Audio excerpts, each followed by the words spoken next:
Ambassador Jung-ho Park stared out the observation window of Concord Prime Station. The view showed thousands of ships from hundreds of worlds, all gathered in neutral space 3 years ago.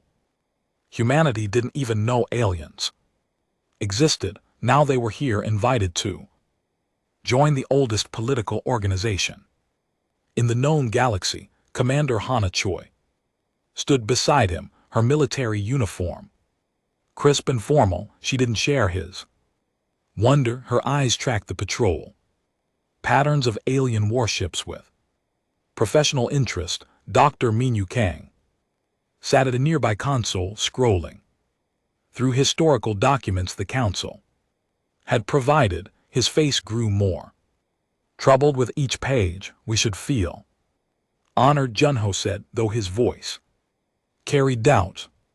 Out of thousands of species, only a few hundred have been invited to join the Galactic Council. That's what bothers me, Minho replied, without looking up. Why us? Why now? We've barely left our own solar system. The door opened with a soft chime. Vest entered, her feathers rustling with each movement. She resembled a bird, but stood 7 feet tall with 4 arms and eyes that could see colors humans couldn't imagine. Behind her came Ark and Tui, massive and scaled, representing the hegemony military forces. Welcome, humans, Bate said, her translate device converting her chirps into perfect English. We are pleased you accepted our invitation. The council has prepared generous terms for your membership. They moved to the negotiation chamber. The room was enormous, designed to accommodate species of every size and biology. The ceiling stretched 50 feet high. Screens floated in the air displaying star maps and legal documents in hundreds of languages. Vest activated a holographic display. Red lines appeared across the galaxy, dividing it into territories. These are the current borders, established over 4,000 years of careful diplomacy. For humanity, we offer these 12 systems, a small cluster of stars lit up in green, far from the galactic core, tucked away in a remote spiral arm. Nho studied the map. 12 systems seemed generous until he noticed the scale. The galaxy contained billions of stars. 12 was nothing. The 3 dominant species, the hegemony, the consortium, and the Federation, control millions of systems. Between them, what about the systems we've already colonized? Hannah asked. Humans had established outposts in 8 nearby systems, claiming them by right of discovery. 3 of those fall within your designated zone, Chalai rumbled. The other 5 must be abandoned. They fall within consortium territory. We discovered them, Anna said, her voice flat. We built colonies there. The consortium discovered them 2,000 years ago, Mess explained patiently. They simply hadn't bothered to colonize such remote locations. But they hold legitimate claim under council law. John Ho felt his stomach tighten but said nothing. Vesta continued, in addition to territorial agreements, you must accept our technology sharing protocols.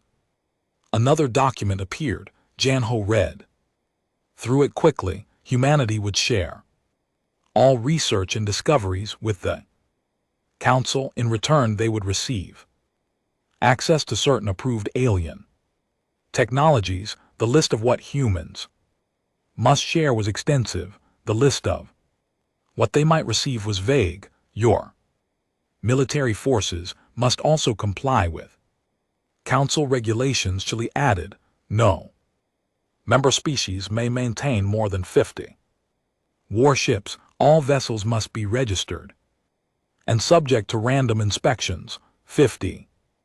Hannah couldn't hide her shock. We Currently have 72 ships, and that's barely enough to patrol our own territory. You'll find you need fewer ships once you're under council protection.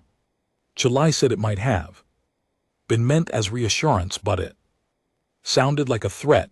Mean you finally spoke up. I've been reading the historical records you provided. Every species admitted to the council in the past 3,000 years received similar terms. Not one of them has advanced beyond mere power status. Why is that? Vess's feathers ruffled slightly. They enjoy peace and prosperity under council guidance. Not every species needs to dominate the galaxy, but they're not allowed to try. Mean you pressed. These treaties ensure they can never become major powers. They're locked into subordinate positions. They're protected. Mess corrected. The galaxy is dangerous. The council maintains order. Order for whom? Hannah asked quietly. The room temperatures seemed to drop. Chalai leaned forward, his bulk making the floor creak. You're new to Galactic politics, Commander. You don't understand how things work. Then explain it. Jinho said. He kept his voice diplomatic, but his patience was wearing thin. The strong provide security, Chalai said. The weak provide resources and labor. Everyone knows their place. System has maintained peace for millennia. There it was, the truth. Stripped of diplomatic language, Janho glanced at Hana and Minyu. They heard it too, and finally Vest continued, pulling up another document. Your artificial intelligence research must be transferred to council oversight immediately. AI poses existential risks. Only the council has the wisdom to manage such technology safely. Minyu laughed, a bitter sound. You mean only the council gets to have advanced the everyone else has to make do with primitive computers. It's for the common good, Bess insisted. Jho stood slowly. We need time to review these terms, to consult with our government. Of course, V said clearly, relieved to end the tense meeting. You have 48 hours, but understand these terms are non-negotiable. You either accept your place in the galactic community or remain isolated and unprotected.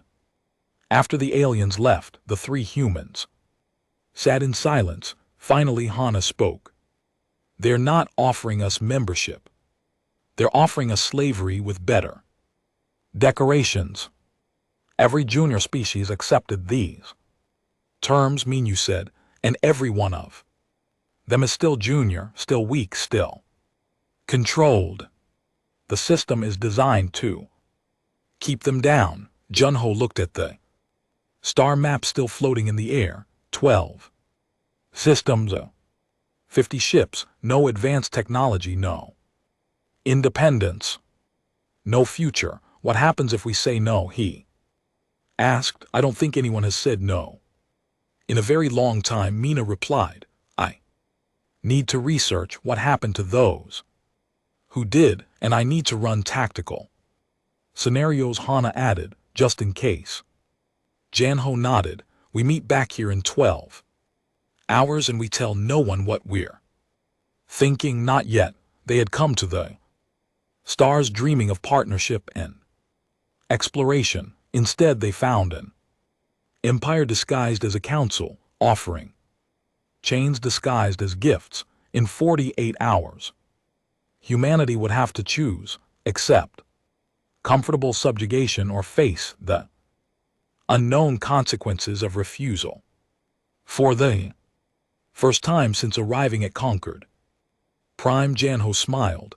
It wasn't a happy smile, it was the expression of someone who had just realized the game was rigged and was trying to decide whether to flip the table. The human vessel Perseverance floated in orbit around Concord Prime, deliberately positioned Away from the main station, inside the ship's conference room, Ming-Ho projected holographic documents across every available surface. He had been awake for 20 hours straight, his eyes red but focused. "I found something," he said as Janho and Hana entered. "Actually, I found everything." Janho poured coffee from a thermal container. "Earth coffee, not the alien substitutes the station offered." Small comforts mattered when your entire species' future hung in the balance. "Show us," Hana said, settling into a chair. Minyu pulled up a timeline stretching back 4,000 years. "The council wasn't always like this. Originally it was a genuine alliance of equals. 7 founding species came together to prevent war and promote cooperation. It worked for about 500 years. What changed?" Janho asked. 3 of the founding species figured out how to gain the system, the hegemony. The consortium and the Federation formed a secret agreement. They would support each other's expansion, divide new territories among themselves, and present a united front on all major votes. With 3 votes locked together, they could control council policy. Hana leaned forward. "How did the other species let that happen?" "They didn't realize it was happening until too late. By the time anyone noticed, those 3 powers had military and economic dominance. They couldn't be challenged directly." Minyu changed the display, showing expansion patterns. Over the next 1,000 years, they absorbed or destroyed potential rivals. Then they got smarter about it. A new document appeared, written in angular alien script with a translation overlay. 1,800 years ago, they created the admission protocols, the same protocols they just offered us. On the surface, it looks fair. New species get territory, protection, and access to galactic trade. But look at the fine print. Junho read through the document carefully. Technology sharing meant junior species had to reveal all their innovations immediately while receiving only obsolete tech in return. Military restrictions ensured they could never defend themselves independently. Territorial assignments placed them resource-poor regions. Trade agreements locked them into unfavorable exchange rates. It's brilliant in a horrifying way. Minyu continued. They don't conquer species anymore. They welcome them into the council family and then slowly drain them. After a few generations, the subjugated species don't even realize they're being exploited. They think this is just how things are. How many species? Hana asked quietly. 37 have joined under these protocols. Not one has advanced beyond mere power status. They provide resources, labor, and soldiers for council wars, but receive almost nothing in return. The whole system is designed to benefit the 3 dominant powers. Janho felt sick, and no one fights back. 2 species tried, Minyu said grimly. He pulled up more records. The Kelvin Collective refused the admission terms 600 years ago. The council didn't attack them, they just cut them off completely. No trade, no communication, no access to jump routes. Within 50 years, the collective's economy collapsed. They accepted the protocols after that, but they never recovered. They're basically extinct, now absorbed into the consortium and the other species. The Vex Dominion, 300 years ago, they also refused. Unlike the Kelvin, they were militarily powerful. The council tried the same isolation strategy, but the Vex thrived anyway. They were expanding, finding their own Allies threatening to create an alternative power structure, Minu paused. Then there was an accident. Hegemony patrol ship misidentified a Rex colony ship as a weapons platform. Opened fire, the Vex retaliated. Within weeks, it escalated into full war. The Vexes were outnumbered 300-1.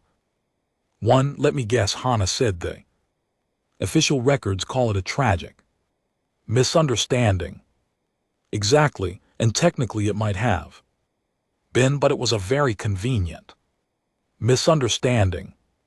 The Vexes are gone. Their home world is a hegemony military base now. Silence filled the room. Janho stared at the star maps, seeing them differently now.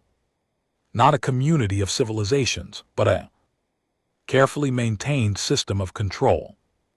3 apex predators and dozens of prey. Species pretending everything was fair. The door chimed. All 3 humans tensed. Until Minu checked the security feed. It's Doran. He's been helping me access the archives. Doran entered quickly. Nervously, he was a small creature. Insected from a species Junho couldn't name. He carried a data chip in his mandibles. I shouldn't be here, Doran said, his translator crackling, but you need to see this. It's personal testimony, not official records. Stories from species that accepted the protocols. Minu loaded the data chip. Video files appeared, testimonies from alien beings speaking dozens of languages. Minu played one at random. An elderly alien with 6 eyes spoke directly to the camera. My grandfather told me about before we joined the council. We had cities that touched the sky. We created art that changed how people thought. We explored strange dimensions of physics that no one else understood. Then we joined the council. They said our dimensional research was dangerous, needed oversight. We agreed because we trusted them. Now, 100 years later, we make simple machines and sell raw metals to consortium factories. My grandchildren will never touch the sky because we're not allowed to build tall anymore. Council safety regulations. Another video showed a younger alien, barely more than a child, speaking with quiet anger. They teach us in school that the council saved us from ourselves, that we were primitive and violent before they found us. But I read my great-grandmother's journals. We had peace, we had art and science and dreams. The council didn't save us from anything. They saved us from becoming something they couldn't control. John Ho watched testimony after testimony.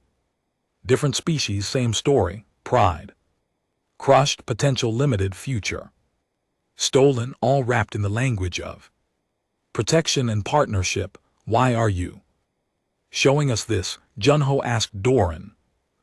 Small alien clicked his mandibles anxiously. Because maybe you'll be different. Maybe you'll do what no one else has dared to do. Maybe you'll just leave. Hannah said. Walk away.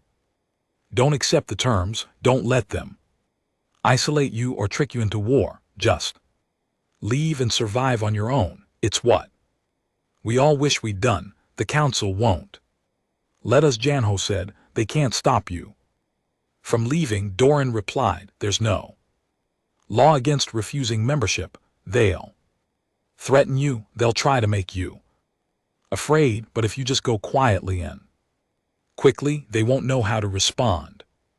No one has ever simply walked away before. After Dorian left, the 3 humans sat in heavy silence. Finally, Hana spoke. I've been running combat scenarios.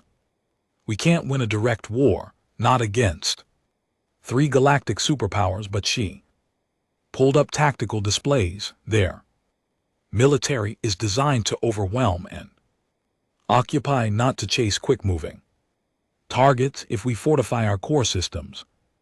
And use hidden-run tactics we can make any blockade impossibly expensive to maintain. What about resources? Jun asked. We have 8 colonized systems. Hana said, if we're not restricted by Council territory claims, we could expand to unclaimed space. The galaxy is enormous. There are millions of systems the Council hasn't bothered with because they're too far from their current territories.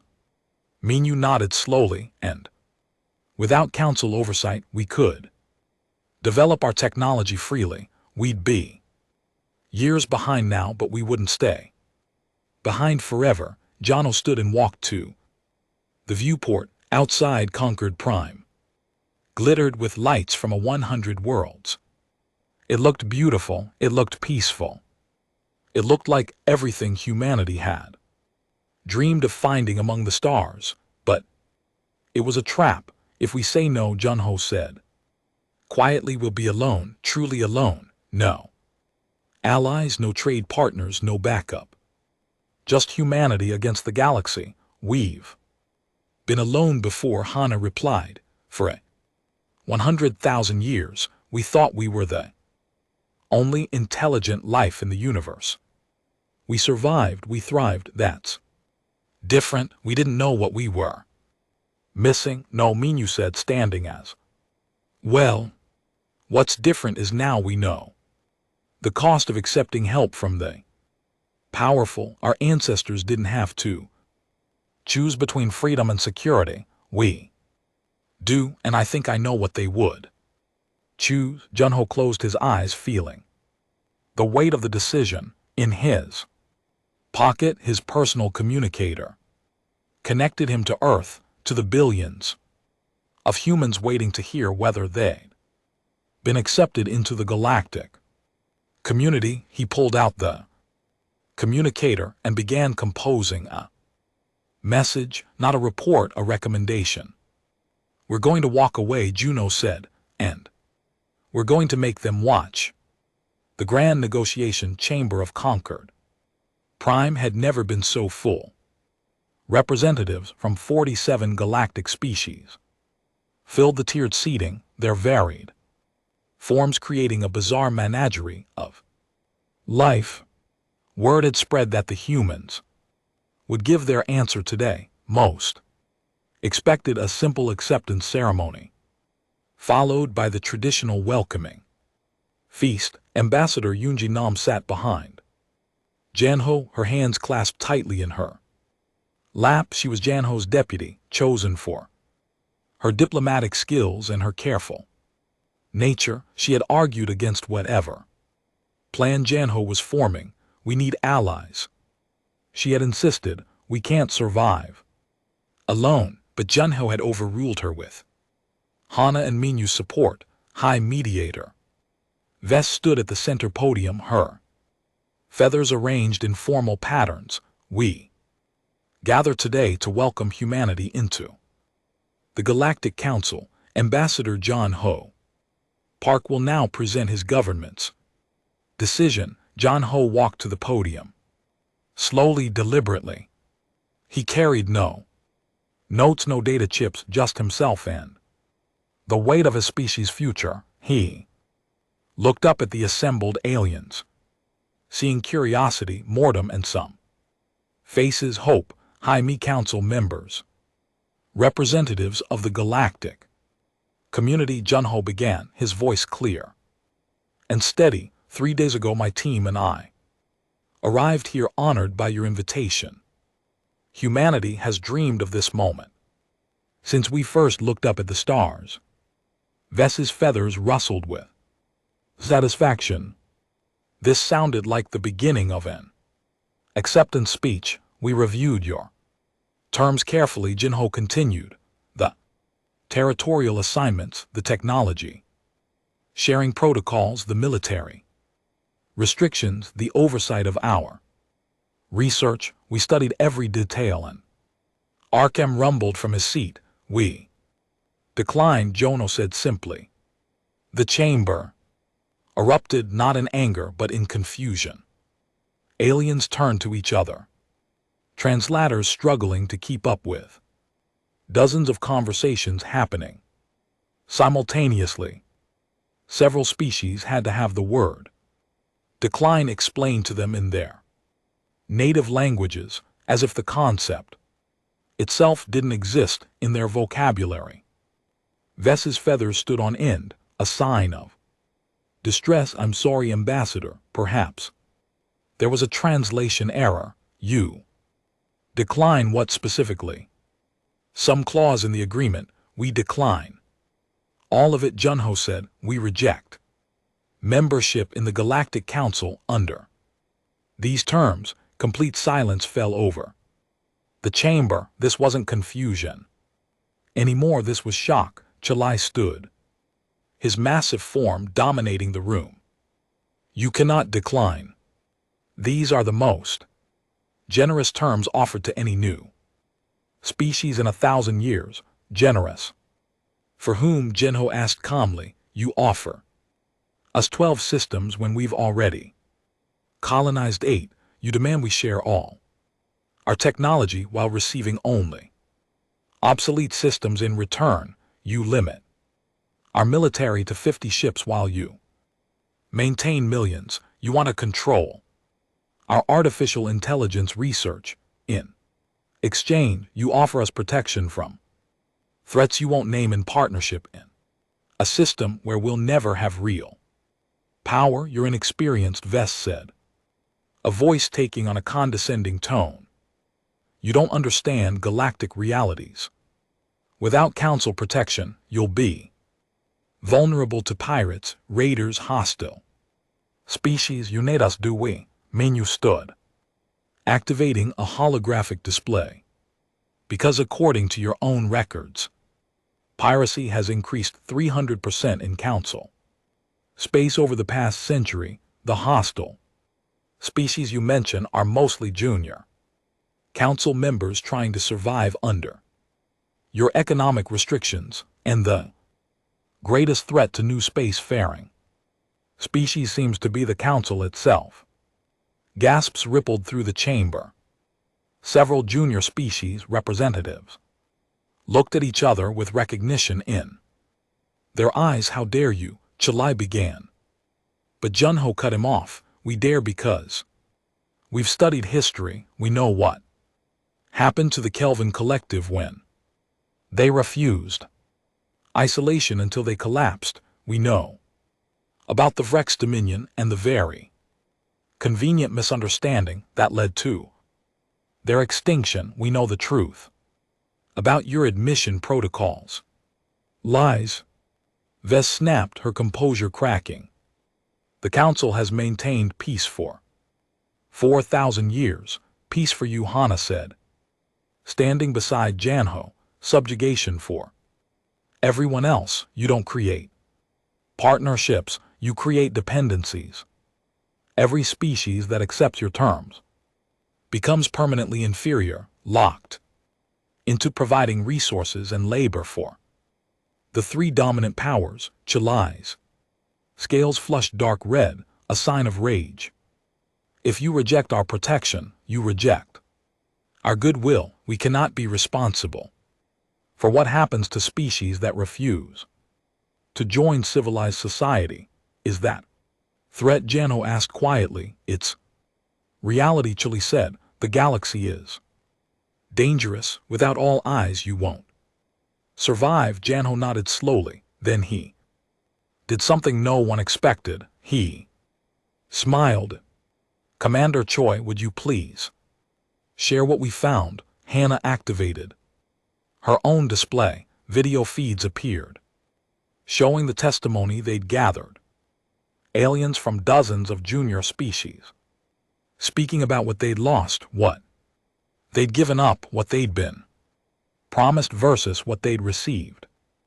These are members of your council, Junho said. These are the species you claim to protect and partner with, and these are their true feelings about the system you maintain. Where did you get this? Vest demanded. These are private Records they were shared with us by people tired of living in a system that treats them like children at best and resources at worst. Mean you replied, and before you ask, we've already broadcast all of this, every piece of testimony, every historical document about the Kelvin and the Rex, every detail about your admission protocols. It's being transmitted to every inhabited system in the galaxy right now. The chamber exploded into chaos. Representatives were checking their own communication devices, confirming the transmission. The junior species representatives looked stunned, then elated, then terrified. The major powers representatives were shouting, their translator devices failing to keep up. Yunji grabbed Janho's arm. What have you done? She whispered. They'll destroy us. For this, maybe, Janho whispered back. Or maybe we just gave everyone else permission to question the system. Chalai's voice cut through the noise, amplified to override everyone else. This is an act of war. You steal classified information, broadcast propaganda, and now you insult this council before the entire galaxy. We steal nothing, Jono said, his voice calm despite the chaos. Doran and others like him shared their own people's stories, stories you tried to suppress. As for propaganda, we've shared only truth, your own historical records, your own admission protocols, your own words about the strong and the weak knowing their places. Vest tried to regain control. Even if you reject our terms, you cannot spread dissent among council members. We have laws against. We're not council members, Hana interrupted. We never were. Your laws don't apply to us. You can't punish us for declining an invitation. A new voice spoke up. Console Origin, representative of a junior species Janho had never spoken with directly. Is it true about the Vex, about the Kelvin, about all of it? Janho met Ren's eyes. Check the records yourself. We've made everything public. Decide for yourself what's true. More junior species representatives were standing now, calling out questions. The major powers tried to restore order, but something had fundamentally changed in the chamber. A Kraken appeared in the facade of unity. Jho raised his voice one final time. Humanity came to the stars hoping to find friends and partners. We found a system designed to exploit new species while calling it protection. We refuse to participate in that system. We will return to our own space. We will survive or fail on our own terms by our own efforts. He looked around the chamber, making eye contact with as many beings as possible. To the junior species watching this, know that you have a choice. You always had a choice. It was just hidden from you. And to the council leadership, know this. Humanity didn't come to the stars to kneel. We won't be the last species to realize that. Janho picked up his data pad and walked toward the exit. Hana and Minyu followed immediately. Yunji hesitated, looking at the chaos in the chamber, then hurried after them. Behind them, Chalai's roar shook the walls. If you leave this chamber, you are declaring yourselves enemies of galactic peace. We will respond accordingly. Junho paused at the door and looked back. Then respond, but know that the galaxy is watching now. Every action you take against us will be seen by every species, wondering if they made the right choice. Accepting your terms, the comfortable lie you've maintained for 2,000 years, just died. We didn't kill it. We just refused to keep pretending it was true. The human delegation walked out of the chamber behind them the Galactic Council descended into the greatest political crisis in its 4,000 history thought and in the observation galleries and on ships throughout the system. Representatives from 37 junior species watched the humans leave and thought the same forbidden thought: what if we walked away too? 6 months after walking away from conquered Prime, humanity was still standing. Barely, but standing. Captain Solman Lee guided her exploration vessel horizon through the outer reaches of unclaimed space, far beyond any territory the Council had bothered to map. A crew of 30 worked double shifts, scanning systems for resources, checking for habitable worlds, and watching their backs for Council patrols. Another one, her science officer called out, Class M. Planet 3 moons, abundant water and mineral deposits. Someone marked it on their chart. That made 17 viable colonies they'd found. 6 months, the Council had told humanity they could only have 12 systems, all in resource-poor regions, but out here, beyond Council territory, the galaxy was full of opportunities the major powers had ignored because they already had more than they could use. Send the coordinates to Earth Command, someone ordered. Let's keep moving. Back on Earth, engineer Tai Jin Yun stood in a laboratory that hadn't existed 6 months ago.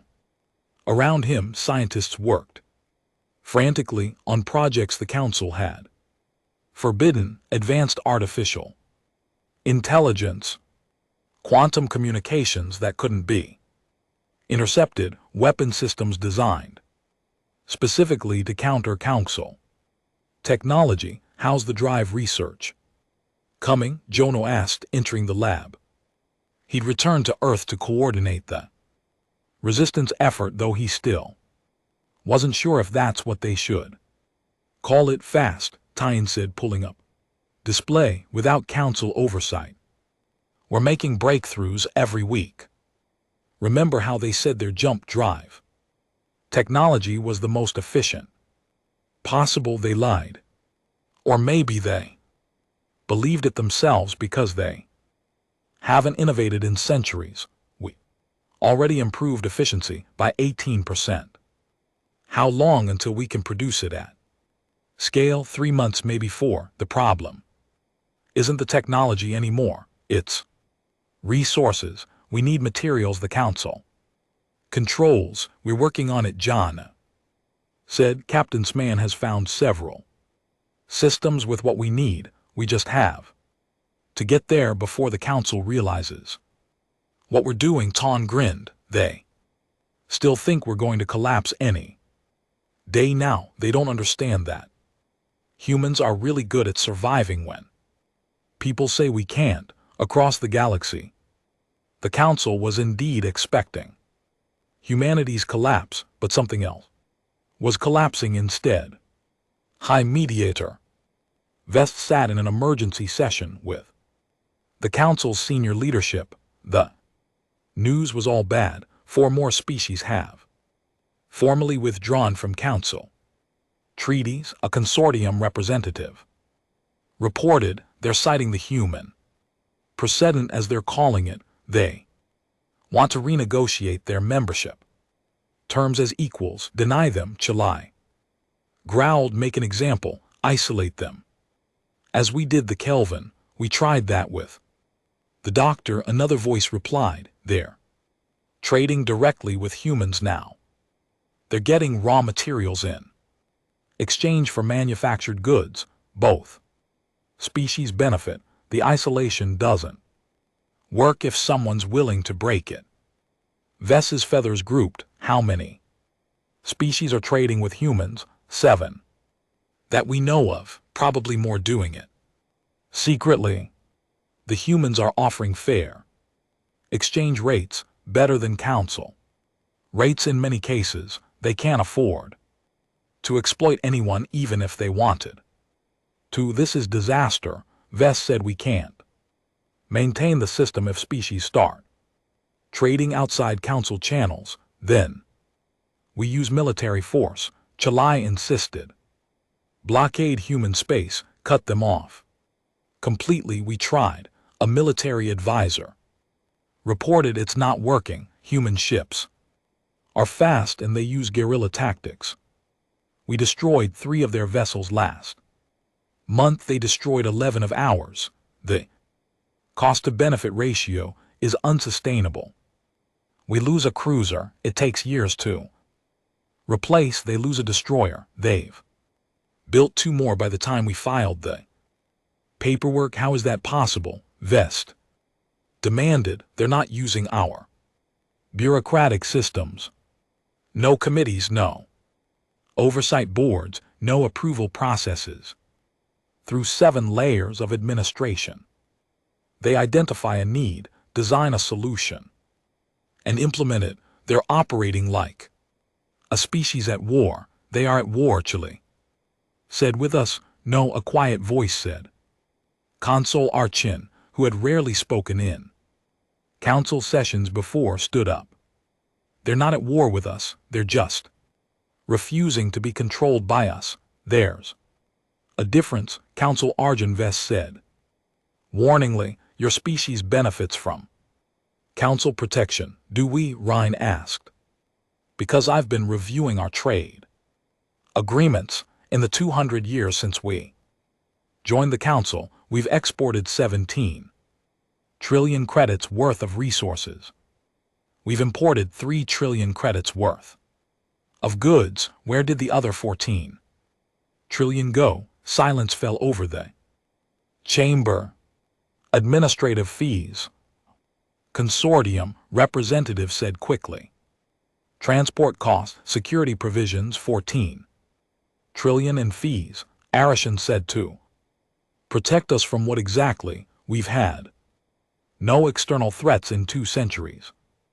The only threat my people face is economic collapse from the terms of our own membership. This is not the time for this discussion, Best said firmly. When is the time? Archin demanded. We're told not to question, not to recalculate, to trust that the system is fair, but the humans have shown us the math. The system isn't fair. It never was. It was just easier not to look too closely.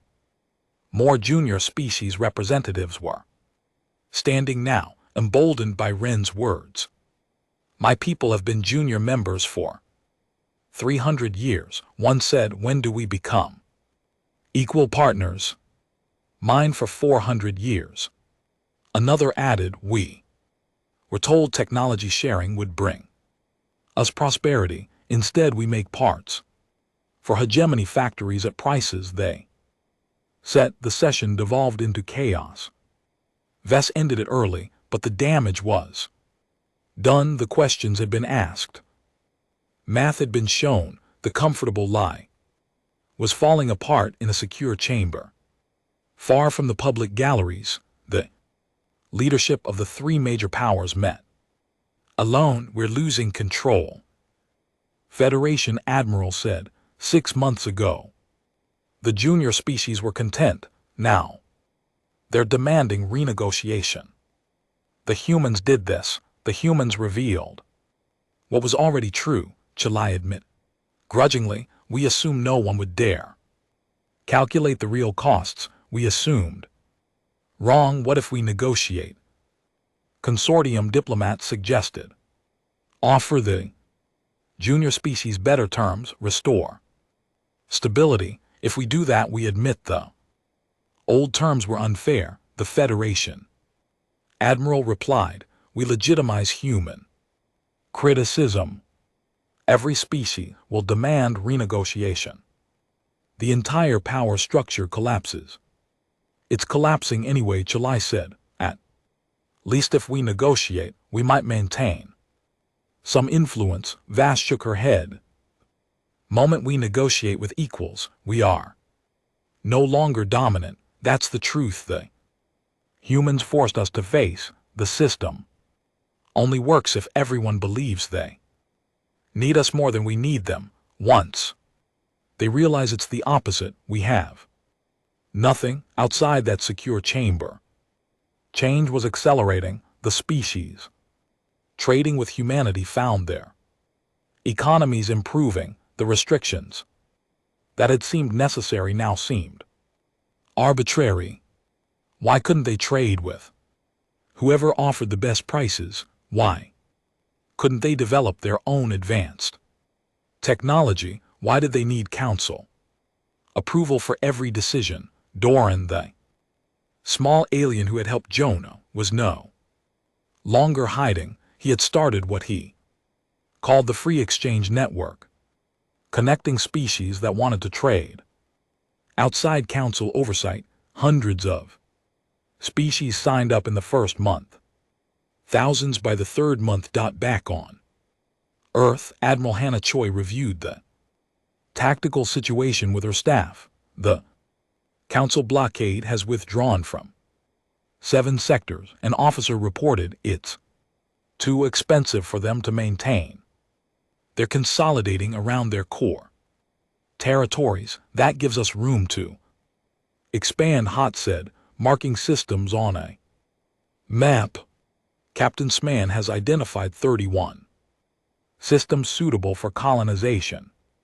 If we move quickly, we can claim them before the council reacts. Are we sure we want to expand? Yoonji asked. She had returned to Earth, still skeptical of the path they'd chosen. Every new colony is another vulnerability. Every new colony is another resource base, Hana countered. Another population center, another place where humanity exists. We're not trying to conquer the galaxy. We're trying to survive in it. The more spread out we are, the harder we are to eliminate. John Ho entered the command center looking tired but energized. I just received a message from Council Rhine. His species is formally withdrawing from the Council Treaty. 3 others are doing the same. They want to discuss forming an alternative alliance with us, Yoonji said, surprised. Not led by us, Janho clarified. They've seen what happened when 3 powers dominated the council. They don't want to replace one hierarchy with another. They're proposing something new, a coalition of equals. Will it work? Hannah asked. I don't know, Janho admitted. Nothing like it has been tried in 4,000 years, but it can't be worse than what they had. Minyu burst into the room carrying a data pad. You need to see this. It just came through on the long-range sensors. A consortium member species just declared independence. Not a junior member, one of the founding supporters of the consortium. They're citing economic unsustainability and philosophical differences with council policy. Everyone stared at the data pad. This wasn't a small species looking for better terms. This was a major power defecting entirely. It's fracturing, Junho said softly. The whole system is coming apart. Good, Hana said firmly. Is it though? Yoonji challenged. We wanted freedom for humanity. Now we're causing galactic instability. What if this leads to wars, chaos? 2 years after humanity walked away from the Galactic Council, Junho stood once again on Concord Prime Station, but everything had changed. The station was still neutral territory, still the meeting place for galactic civilizations. But the flags and symbols had been removed. The tiered seating that emphasized hierarchy was gone, replaced by a circular arrangement where every species sat at the same level. The grand chamber that once housed the council now welcomed representatives from what they were calling the Free Worlds Coalition. 17 species had formally broken away from the old system. Dozens more were renegotiating their relationships. Three of the old powers were fracturing. Internally, the galaxy was reorganizing itself, and no one was entirely sure what would emerge. Director Unibe, humanity's newly appointed coalition representative, stood beside Jono. She was younger than him, chosen specifically because she had no ties to the old diplomatic establishment. Earth decided the new order needed new people. Nervous, John Ho asked her, terrified. You admitted, we're trying to build something that's never existed, a galactic organization without dominant powers. It sounds impossible. It probably is, Juno said, but we're doing it anyway. The session began with Consul Archin presiding as the rotating chair. His species, the Mirren, had been one of the first to follow humanity's example. Now he was helping build the alternative. We gather to establish the conquered of free worlds, Archin announced, not as rulers and subjects, but as equals. Each species one voice, each world one vote. No permanent leadership, no unquestionable authority, only cooperation and consent. Representative from the former hegemony territory spoke up, not Chile, who had resigned in disgrace 6 months ago, but a younger leader named Cess. The old hegemony controlled 3 million systems. Under this proposal, we would have the same vote as species controlling 3 systems. How is that fair? It's not fair. Based on power, Una replied, standing to speak. It's fair based on sovereignty. Size doesn't grant you more rights, it just means you have more responsibility, but we have more resources to contribute, Cass argued. More ships to provide security, more technology to share, then contribute them, Hana said from her seat in the security section. She was now an advisor to the coalition's defense committee. But contribution doesn't equal control. That's the old system. That's what failed. A consortium representative spoke, not a defector, but someone sent to observe and report back. The old system maintained peace for 4,000 years. You're risking everything on an untested theory. The old system maintained compliance. Mean you corrected. He had become the coalition's chief historian, documenting everything so future generations would know the truth. Not peace, compliance through intimidation and economic manipulation. That's not peace, that's just quiet subjugation. So what happens when species disagree? The consortium observer pressed. When interests conflict without central authority, you'll have chaos. Maybe, Una acknowledged, or maybe we'll have something better. Voluntary cooperation instead of forced unity, partners negotiating instead of superiors dictating. Yes, it will be messy. Yes, there will be conflicts, but the men's you can walk away from are different from conflicts where one side has all the power. Aaron called for the formal vote on the coalition charter. It was a simple document compared to the thousands of pages of council regulations. No species could be compelled to join. No species could be prevented from leaving. Technology must be shared equally. Trade must be voluntary and fair. Military forces remain under individual control but can be voluntarily coordinated for mutual defense. Disputes resolved through arbitration, not force. No permanent seats of power. The vote passed 17-0 with 3 dozen observer species watching closely, considering whether to join. After the session, Junho found Vess in one of the station's observation lounges, the former high Mediator looked diminished somehow, though her physical form hadn't changed. She stared out at the stars with what might have been sadness or might have been something else entirely. I never meant for it to be exploitation, Vess said without turning around. When I was young, I truly believed the council was helping the weak become strong. I thought we were preventing chaos, maybe. You were, Jono said, sitting beside her. At first, but systems designed to concentrate power always end up serving those who have power. It's not about intentions.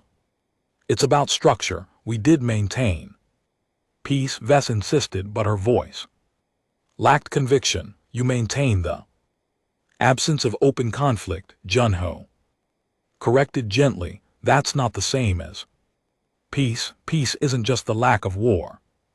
It's the presence of justice, and your system had none. Vess finally looked at him.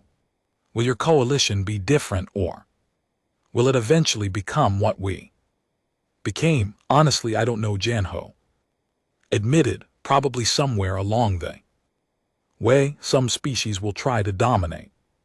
Some will accumulate more influence, but we've built in mechanisms to prevent it. No permanent leadership, regular rotation of responsibilities, the right to leave without punishment. Those things matter, and if it fails, then we'll try something else. But at least we're trying. The council stopped trying thousands of years ago. You perfected a system and then assumed perfection meant you never had to change. Vess stood slowly. I came here to convince you to rejoin the council, to tell you that we're willing to renegotiate terms, to offer you better territory, fewer restrictions, more voice in decision-making. But Junho prompted, but I realize now that's still the old thinking, offering you slightly better terms within a fundamentally unjust system. You don't want better terms, you want a different structure entirely. She paused. Council is dying. Half our members are considering defection. Our economy is collapsing without the junior species resources. Our military can't control the territories we still claim.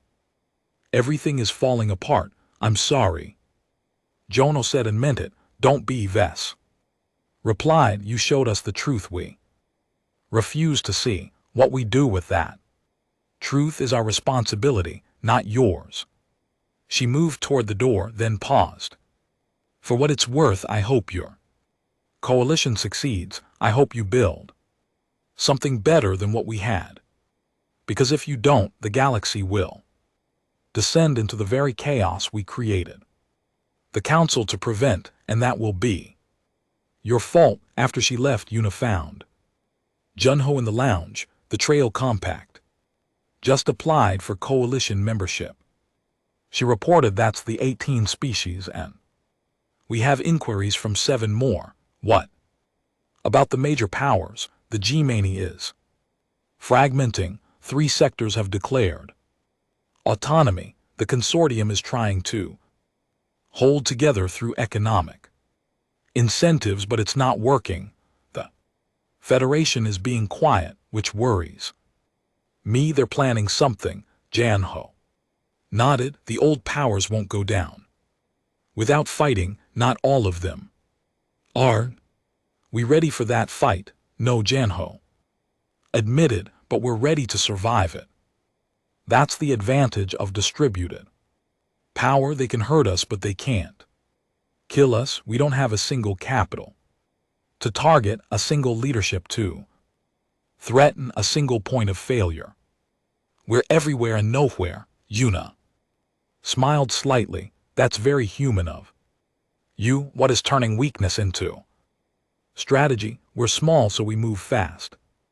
We're scattered, so we're hard to destroy. We lack the resources for massive fleets, so we use asymmetric tactics. You've made vulnerability into An advantage, it's what we do, Joan said. We've been the underdog before, we know how to punch up. 6 months later, the Concord of Free Worlds held its first major assembly, 23 member species, now with 15 more in the application process.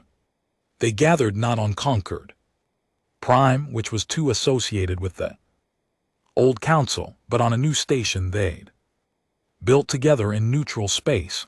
It was smaller than Concord Prime, less grand, but it was theirs. Eunice stood to give the opening address, but before she could speak, Consul Archin made an announcement. The coalition has discussed where to locate our first permanent administrative center. Many suggested Earth in recognition of humanity's role in our founding, but we've decided on something different. He gestured to a new species representative, a being from a world that had been one of the first junior council members subjugated for nearly 3,000 years. The Ven have offered their home world, a species that suffered longest under the old system, should host the symbols of the new one. The chamber erupted in approval. Junho watched Yuna's face as she realized what had happened. Humanity could have claimed leadership. They'd earned it by refusing to submit, by exposing the truth, by suffering isolation for their principles, but by giving that position to another species, they just proved the coalition's principles were real. No one gets to be permanently in charge, not even the founders. The assembly continued for 3 days. They debated resource sharing, mutual defense, technological cooperation, and 100 other details. They disagreed often, sometimes loudly, but no one walked out. No one issued ultimatums. They argued as equals until they found compromises everyone can accept. On the final day, as ships prepared to depart, Hana pulled Junho aside. I just received intelligence from our deep scouts. Federation is mobilizing a fleet. Significant size. They're not fracturing like the others, they're consolidating power, and I think they're planning to strike